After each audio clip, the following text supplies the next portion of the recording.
2027 ની ફાઇનલ પહેલા સેમીફાઇનલના રિઝલ્ટ સામે આવી ગયા છે અને દિવસ દરમિયાન હાઇપ બાદ હવે આ પરિણામો પર એક નજર કરી લઈએ. ઓવરઓલ જે ચિત્ર છે તેના પર નજર કરીશું. જી સંધ્યા, સૌથી પહેલા આપણે જણાવી દઈએ દર્શકોને કે કુલ 9992 બેઠક, જેના 9986 બેઠકના પરિણામ છે. 6 બેઠકો એવી હતી કે જેમાં કેટલાક ઉમેદવારોનું અવસાન થયું હતું, કેટલીક બેઠકો એવી કે જ્યાં આગળ ઉમેદવારોએ ફોર્મ નહોતું ભર્યું.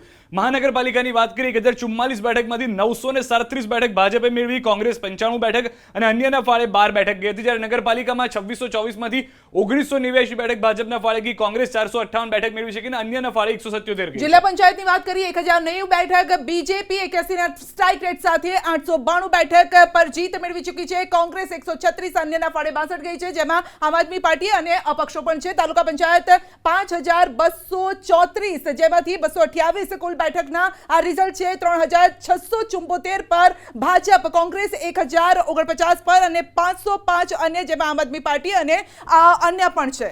તો આ તરફ કુલ જે સંસ્થાઓની વાત કરી લઈએ તો ભાજપ પાસે 393 માંથી 343 છે અહીંયા સંસ્થાઓ, કોંગ્રેસ પાસે 24, અન્ય પાસે 16 અને અનિર્ણિત 10 છે, પરંતુ અન્ય પાસે 16 છે.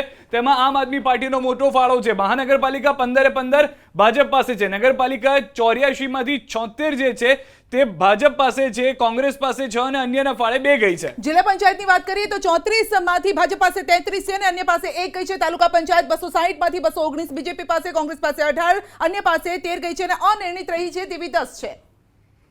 આ તરફ ભાજપ કોંગ્રેસના નફા નુકસાનની પણ વાત કરી લઈએ. કુલ 343 બેઠકોની જે વાત છે તેમાંથી આપ જોશો તો સુરત મહાનગરપાલિકા, વડોદરા મહાનગરપાલિકા, રાજકોટ મહાનગરપાલિકા, જામનગર, આ તમામે તમામ ભાજપ પોતાની તરફ કરવામાં સફળ રહ્યું છે. એક તરફી જંગ જે હતો તે અહીંયા આગળ જોવા મળ્યું છે. કોંગ્રેસ કેટલાક વિસ્તારમાં તો આપ જો મહાનગરપાલિકામાં કે વિપક્ષમાં બેસી શકે તેવી પણ પરિસ્થિતિમાં નથી. જેમ કે પોરબંદર 52 પોતાની તરફ, મોરબી 52 ભાજપ તરફ, સુરેન્દ્રનગર 52 માંથી 51 ભાજપ તરફ જોવા મળી રહી છે. બિલકુલ, અહીંયા કોંગ્રેસમાં પણ જોઈ લઈએ તો તાલુકા પંચાયત હોય, નગરપાલિકા હોય, તમામના આ જે રિઝલ્ટ સામે આવ્યા છે તેમાં કોંગ્રેસ તરફી કોને નફો કોને નુકસાન એ પણ આપ જોઈ શકો છો. કોંગ્રેસમાં જે ગ્રીન કલર જોઈ રહ્યા છો જે પ્લસમાં ક્યાંક છે અને બીજેપીમાં આપ જોઈ રહ્યા છો કે ત્યાં સિંગલ ડિજિટમાં છે. એટલે અહીંયા ક્યાંક કોંગ્રેસે ફાયદો થઈ રહ્યો છે, ક્યાંક બીજેપીને ફાયદો થઈ રહ્યો છે. નફા નુકસાનની જે વાત કરી રહ્યા હતા, નફા નુકસાન પ્રમાણે જો જોઈએ તો કુલ 26 જેટલી બેઠકો કે જેને અનિર્ણિત અથવા તો અન્યમાં નાખે, જેમાં અન્યમાં આમ આદમી પાર્ટીએ ખૂબ જ સારું કામ કર્યું છે આ વખતે જે રીતના આંકડા છે, પરંતુ ભાજપે 8 બેઠક જે છે તે ગુમાવી છે,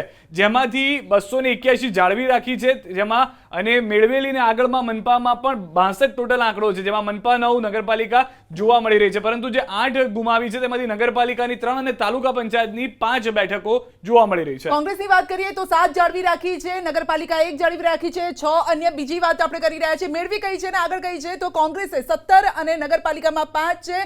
તો આ રીતે કંઈક નફા નુકસાન જોવા મળી રહ્યા છે. જો કે કોંગ્રેસનું નુકસાન આ વખતે વધારે જોવા મળી રહ્યું છે, કારણ કે ત્યાં કાં તો અપક્ષો ફાવ્યા છે, કાં તો આમ આદમી પાર્ટી ફાવી છે, અથવા તો એવા પણ છે કે જ્યાં કોંગ્રેસ હતા ને ત્યાં બીજેપીએ નવી રીતે અને નવેસરથી દબદબો યથાવત કર્યો છે. જેમ કે છોટાઉદેપુરની તાલુકા પંચાયત હતી જે પણ આમ આદમી પાર્ટીના ફાળે ગઈ હતી અને ઝોન વાઇઝ જોઈએ તો સૌરાષ્ટ્રની 3422 બેઠકમાંથી 2650 ભાજપના ફાળે, કોંગ્રેસના ફાળે 520 અને અન્યના ફાળે 252 ગઈ છે. મહાનગરપાલિકા મહત્વની ભૂમિકા 396 માંથી 365 બેઠક જે ભાજપ લાવ્યું, 29 ગઈ છે કોંગ્રેસના ફાળે, અન્યના ફાળે 2 ગઈ છે.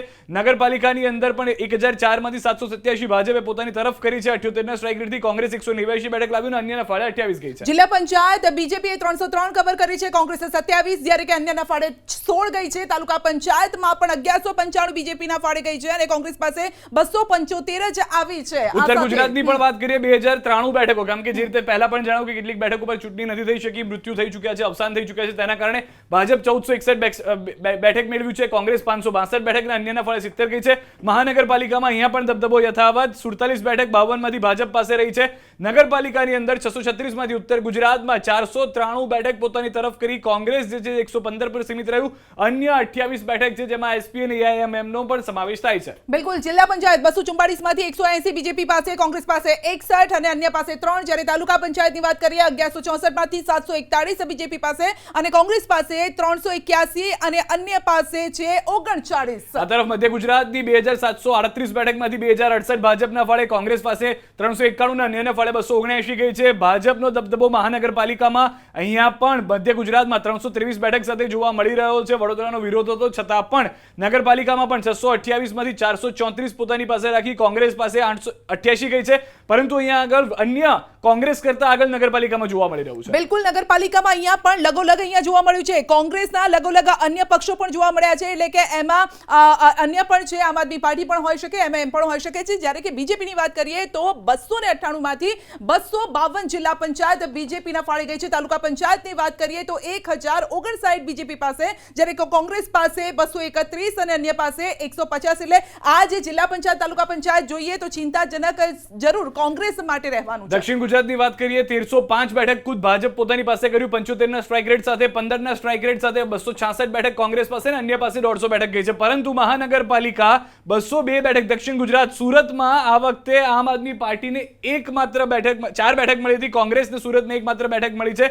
એટલે ભાજપ પાસે 202 બેઠક છે. નગરપાલિકાની અંદર 356 માંથી ભાજપ પાસે 275 છે, કોંગ્રેસ પાસે 66 છે અને અન્યના ફાળે 15 ગયેલી છે. જિલ્લા પંચાયત 202 માંથી 157 આ દક્ષિણ ગુજરાતની વાત થઈ રહી છે. કોંગ્રેસ પાસે અહીંયા પણ લગોલગ છે, અન્ય પક્ષો અને કોંગ્રેસ લગભગ સિમિલર છે. 23 અને 22 પર છે. તાલુકા પંચાયતની વાત કરીએ તો બીજેપી ના ફાળે ગઈ છે 671, કોંગ્રેસના ફાળે 163 અને અન્ય પક્ષોના ફાળે 111.